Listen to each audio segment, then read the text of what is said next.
Hello and welcome back to episode 146 of Talkoffamepod podcast with your host, Kylie Montini. On today's episode, we are joined by Fiona Frills.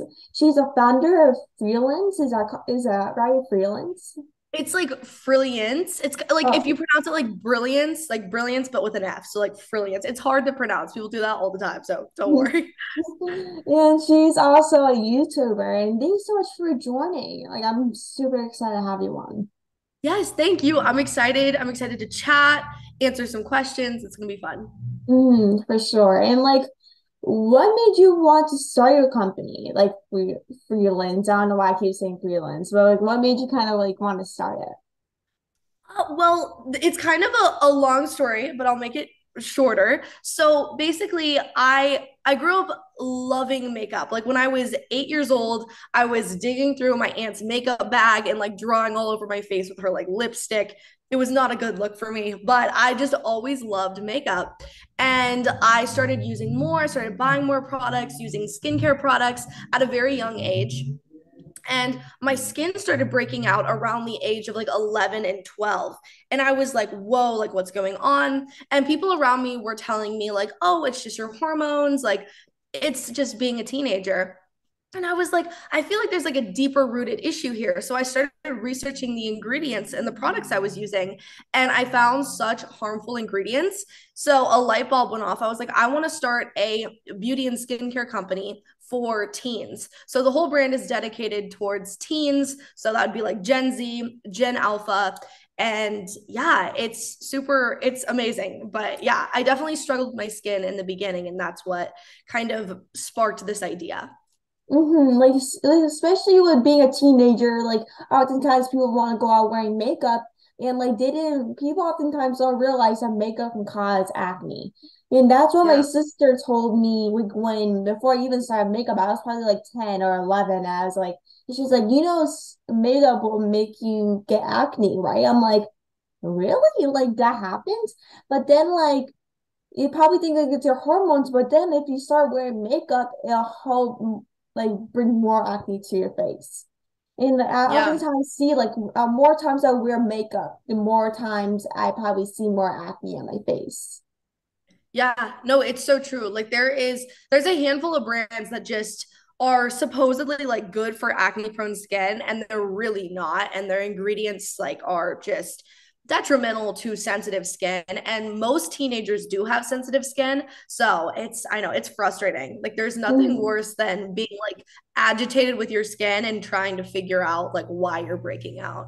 Like, did you like suffer with skincare or makeup that didn't make you kind of break out, or was it all skincare and makeup that made you break out? Not all. I can't say all because there are some good brands out there, but the issue is a lot of brands target their ingredients and their products for adults. So there's like retinols in there, which can be very harmful on teen skin. There's a few brands that are very popular right now, and they are definitely targeted towards like an older audience, but a younger audience is buying them, and it can like create so much skin irritation, like rashes, like puffiness, swelling, itchiness. Like there is a lot of brands that just use ingredients that aren't good for that young skin. So our products incorporate very clean, simple products and ingredients so it doesn't like agitate that young skin, because there's some ingredients that I'm just like, no, no, no, like a kid should not be using that. Like, what are some products that you think are like that? Like, oh, kids shouldn't be using it because I know some companies usually are like, oh, like people go buy my products because it's so popular. Like, what do you think there's some brands that kind of do that? I God, I don't want to like throw shade at these brands, but I'll like say a few. Most of them are like very large brands. There's one that isn't so large, but Neutrogena, Clean and Clear, um, Cetaphil, CeraVe, which are all like supposedly good for sensitive teen skin. But Mhm. with like my research and other people's research, there's a lot of different opinions online about those like brands, but they just don't use high quality ingredients. And I just don't think that they're good for teen skin. And then another brand, which is more of a luxury brand, is Drunk Elephant. Their products are honestly pretty good overall, but they're targeted towards like a 30 plus old person. And a lot of young people are using it because it's super trendy right now. And I've heard horror stories about kids' skin like getting super puffy, itchy, having like reactions. So yeah, those are a few brands, but I like, I mean, to each is their own. If that works for you, then keep using it. But I think in the end, it's not the best for your skin. And like your makeup company is featured on Walmart and CVS stores. Like, what was it like to kind of launch it into like big kind of stores like Walmart and CVS?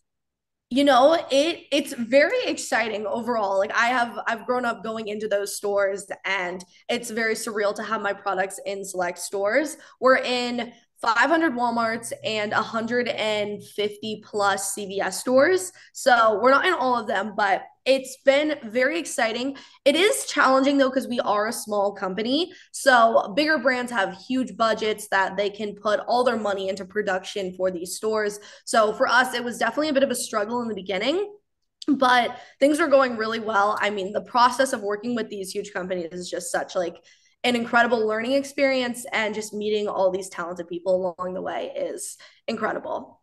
And do you like do all this yourself, or do you have like a full team like with you? I don't have a full team. In the beginning, it was just me and my mom. And that was like, I mean, really right now it's still me and my mom. Like we're like the main people who like do everything. We do contract people out. So we have someone that helps with overall like management. So they like manage all the projects that we're working on to make sure we're like in order. We have a designer, we have a writer, but no full-time employees besides my mom and I. So, and we have a lab, of course, that like produces our products in Hayward, California. But yeah, it's a small team, but I'm very grateful for our small team. We do Mm. great things. Yeah, like what was the kind of the process of getting your brand into Walmart CVS? Like, was it kind of like a long process? Because I know like, for some brands it takes like months, years, or even weeks to get into the stores. Yeah, so for Walmart, it took us about a year. So they plan everything a year in advance. Like that's like Walmart's and most like Target, Walmart, CVS, Ulta. Most companies do that. They plan so far in advance. So like I mean, like in December, they start working on the next Christmas launch. So like they're always doing things like super far in advance. So yes, it does take a while. So the process is you have a meeting with a buyer, and that would be there's so many different buyers for each different department. There's like very small departments too. So like skincare is one, acne care is one, which we're in acne care in Walmart. And then there's like the toy section, the toilet paper section. Like there's all these different buyers. So you meet with your buyer and you present a presentation to them and explain the brand. They ask questions. And if they're interested, then you move forward to talking again and again and again. And then they decide if they want to put you on the shelves. And then there's a huge process from there, which I could get into more. But overall, it takes some time for sure. It's about like a year. So Like yeah. a whole year to kind of process before it goes into like stores. Yep. Yeah. And then it takes because basically they order like POs, which are like purchase orders, and we ship them out to different DCs, so different like distributing centers across the US, and they ship from there to their stores. So it takes a while for even the products to hit the shelves. So it's a process. I never knew how detailed it was, and it always has me thinking about like how they ship milk, because like milk it can Mhm. expire so quickly. So I'm like, Yeah. "Oh my God, it's just like mind-blowing to me how many details go into these companies. Like it's crazy. And I only know like this much of it. So it's crazy. Yeah, or even ice cream. Like, how can ice cream not melt unless they have like a freezer in like the plane or however they ship them, unless like they have freezers and they just put them in. Like, I just, if they don't, then I'm like, how do they not freeze? Like, how do they not melt? They have a crazy system, I'm sure, because even if they're like picking up the ice cream pallets and like there's stacks of ice cream, they have to put it in a freezer. Like it has to go from freezer to freezer to freezer. So like there can't be an air. Like imagine if like the truck driver broke down with ice cream in his car. Like the ice cream would probably like melt, like the refrigeration would get all messed up. Like it's so crazy to think about how many errors there Mm. could be. But I mean, they do a great job. Clearly, there's ice cream on the shelves that is perfect. So, yeah. Yeah.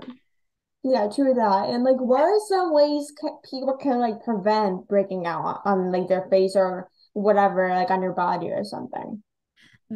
So I mean, I think there's two factors to breaking out. So there's like internal things that can break you out, like food, drinks, certain ingredients, which I can talk about a little bit if you want me to.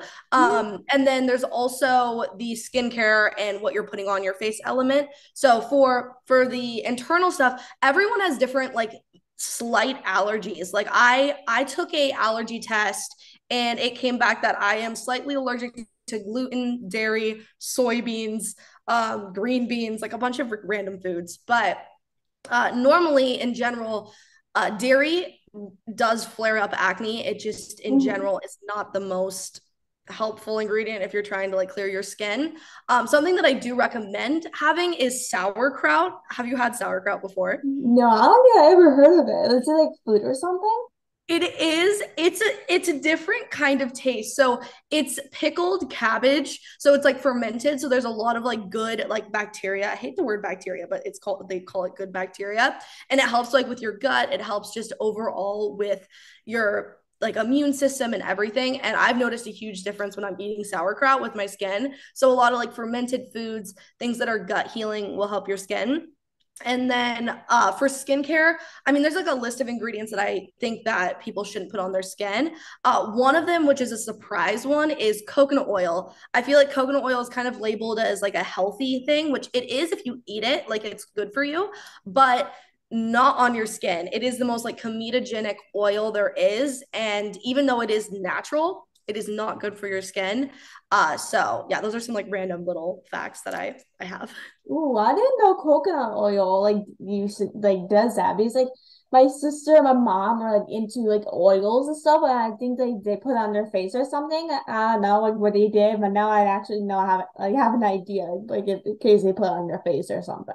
Yeah, tell them don't use coconut oil. Like coconut oil is not, I mean, some people don't have like super sensitive skin and like I'm so jealous of those people, but Yeah.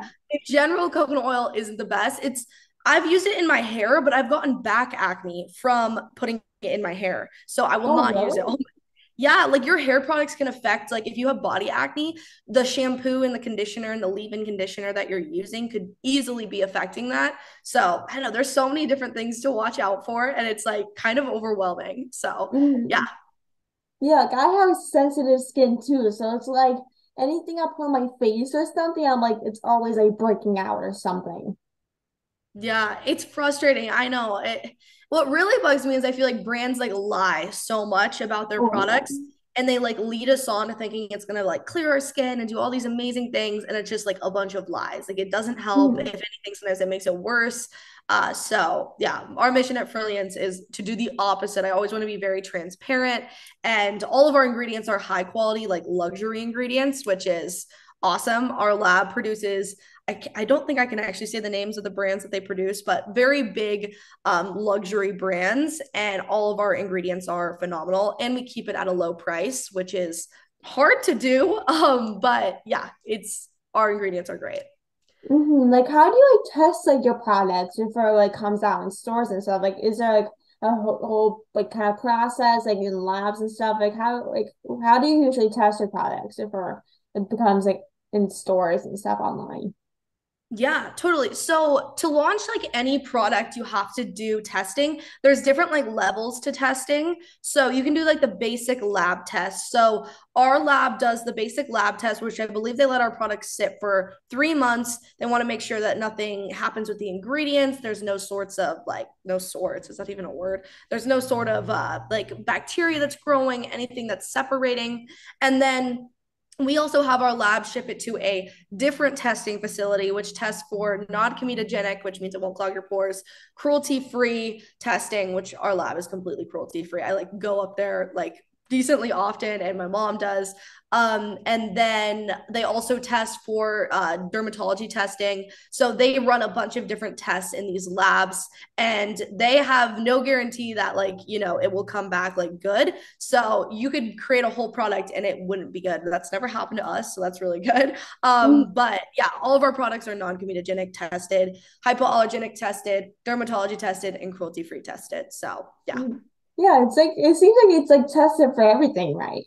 Yeah, it basically, I'm sure there's probably other ones that we could do, but those are like the most important to me. So, yeah, and it's expensive to do testing. You have to spend a lot of money, Oh, like thousands of dollars for each oh, product. really? It costs that much? Yes. Oh, yes. It's crazy. Everything costs so much more money than you think. And it's frustrating. I'm like, oh my God, why is this so expensive? But the testing is for sure worth it, but definitely a bit crazy. I'm like, wow, interesting. Is that for each product or products that you just bring in, like a package or whatever? No, that's for each product. Yeah, Mm-hmm. they do it for each. Yeah, because every single formula is different, so they have to do it for everything, which is crazy. You can sometimes get a bundle deal if you do like five at a time, but yeah, it's expensive for sure.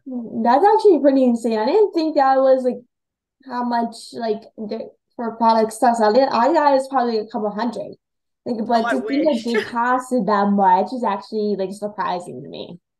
Yeah, no, I agree. I was surprised too. I've been honestly always surprised. I feel like this job is like just a constant surprise. I'm like, whoa, this is crazy.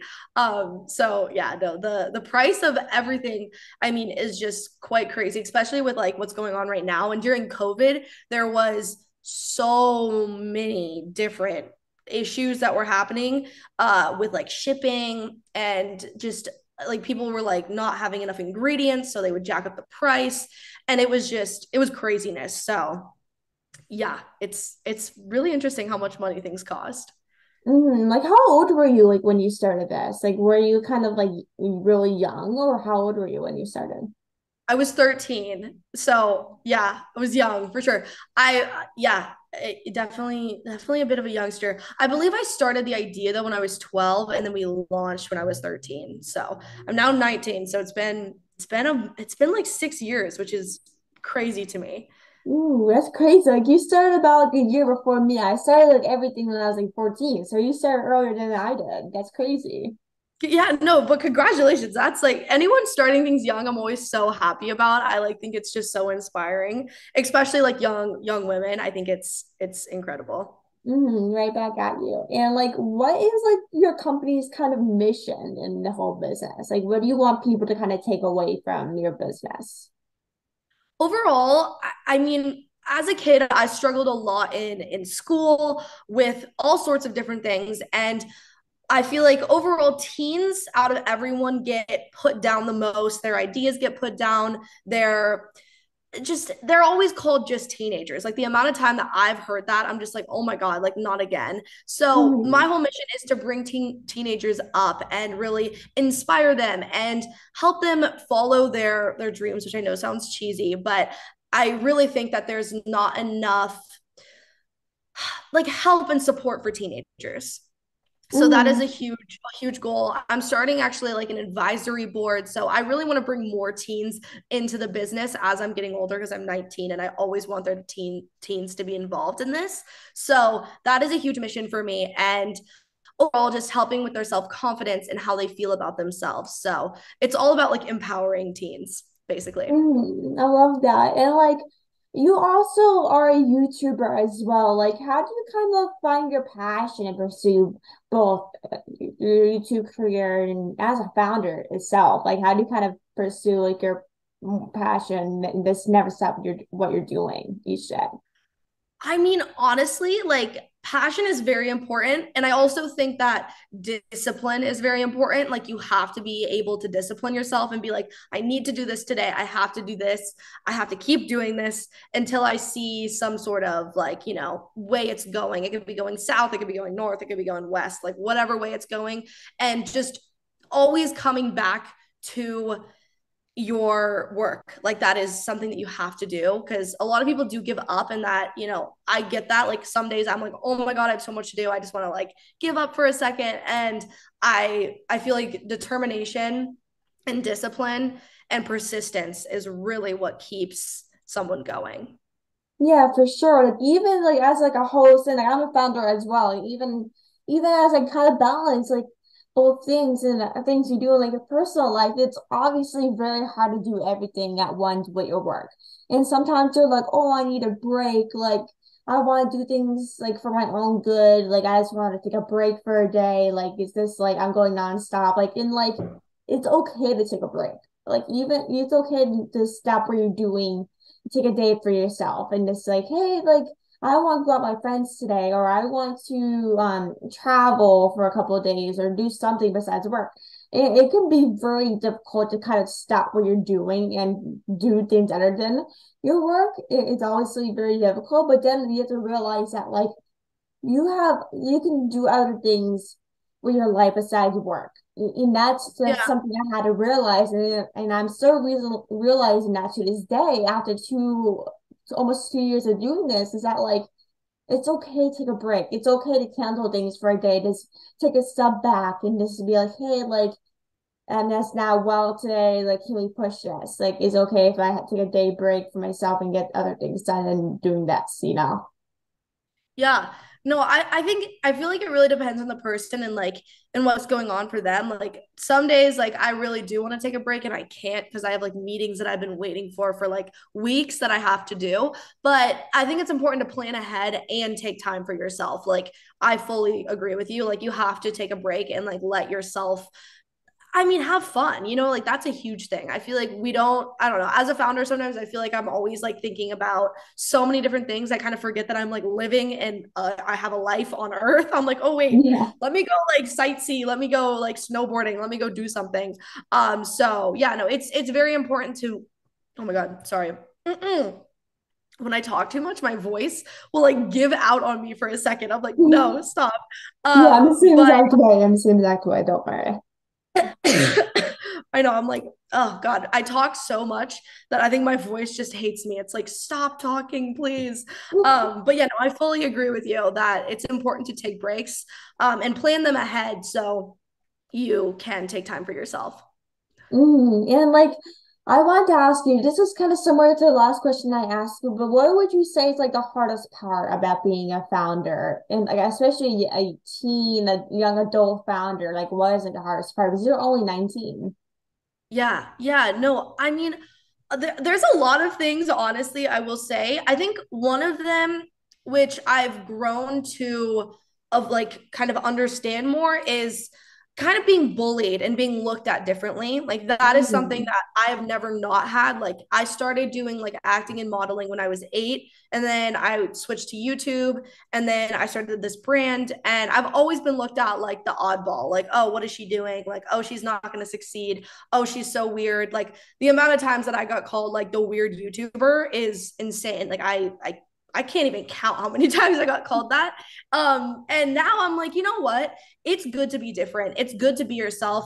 Usually when people are hating on you or not supporting you, it means you're doing something different, and it means you're doing something that is out of the ordinary, which can make something very beautiful, in my opinion. Like, if I listened to those people, I wouldn't be where I am today. And I'm so grateful where I am today. So, I think that overall, just not listening to all the noise is something that you have to learn. And I think it's so important to not give a crap about someone else's opinion. Sometimes it's just you can't listen to them, and you have to keep pushing for you and doing this for you, even if that means that someone's going to be like whispering behind your back, because those people don't matter in the long run. Like the people who called me weird YouTubers, I will never see again in my life, and that's that.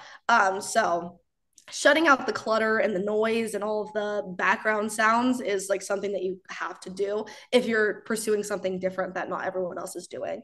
Yeah, for sure. Like even if like you're doing work like this, like you will receive hate no matter what. Like I'm sure like you'll get like a lots of feedback from like people and be like, hey, like I love what you're doing. But then there's also a bad side of it where you get hate in this like this honestly stinks because like obviously like you'll have those people that are like, oh, why are you doing this? You're weird, like blah blah blah, this like those type of things. But then like they're just like kind of like insanely jealous. Like they're just rather tear people down just because they're pursuing their passion rather than living their own lives. You know what I mean? Like it's just like Yeah. it's like rather bully people to make themselves more happier than they are. Yeah, it's true. And also you have to like always keep in mind that when someone's hating on you or pushing like negative energy onto you, it's always because of them. It's not because of you necessarily. Like you maybe it reminds them of something from their past and they get really frustrated with themselves or they're having like a really hard time at home. Usually an angry person is has something going on behind the scenes that you don't know about.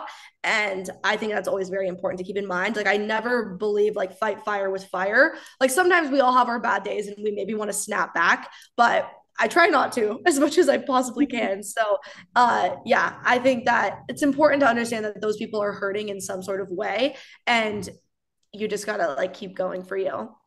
For sure. And like with your YouTube channel, what type of content do you like usually make on your YouTube channel? Is it like all like kind of beauty tips or what kind of things do you usually post? Well, right now I'm posting only like shorts and TikTok. So YouTube shorts, which are like the shorter version of TikTok. And right now I'm posting like beauty videos, skincare videos. I test a bunch of different things. Like I'll test like random things that I feel like teenagers like to watch. I do a lot of nail videos. I have like an obsession with getting my nails done. Mm, So a bunch of like kind of girly-ish content, like hair videos, and just overall lots of testing of different products, like foods, products, places. I just try to like kind of show my life and things I love. So yeah. amazing. And like the last thing I have for you is what is some advice for kind of founders and YouTubers that are just starting out or I would want to be in that position? Yeah, totally. I say like fully do it. I think it is the most empowering, just beautiful thing to do because you learn so much about yourself. You learn so much, oh my God, English. You learn so much about overall just everything that you are pursuing.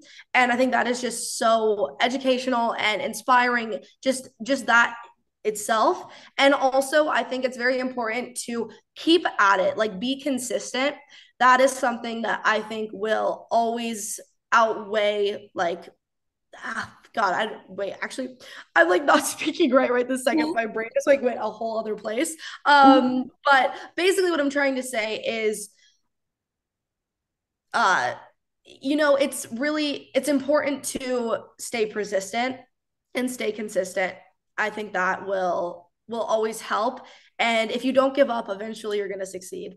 You have to change and evolve, Mm. of course, but I think it's important to stay consistent, and you got this. I feel like overall, like I support you. I don't know what you're doing yet, but I'm excited for you.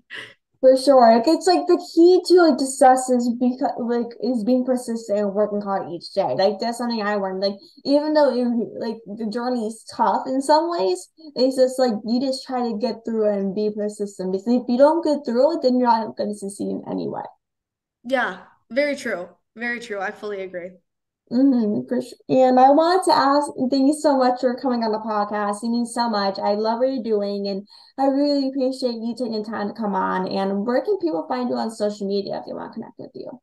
My social media is Fiona Frills. It's like FIONA FRILLS. And then my website and other pages is Frilliance. It's spelt like brilliance, but with an F. So yeah. Amazing. Thanks so much for taking the time. I really appreciate it. And everyone go connect with her. She's amazing. And just thanks so much for taking the time. I really appreciate it. Thank you. Yes, thank you so much. I appreciate it.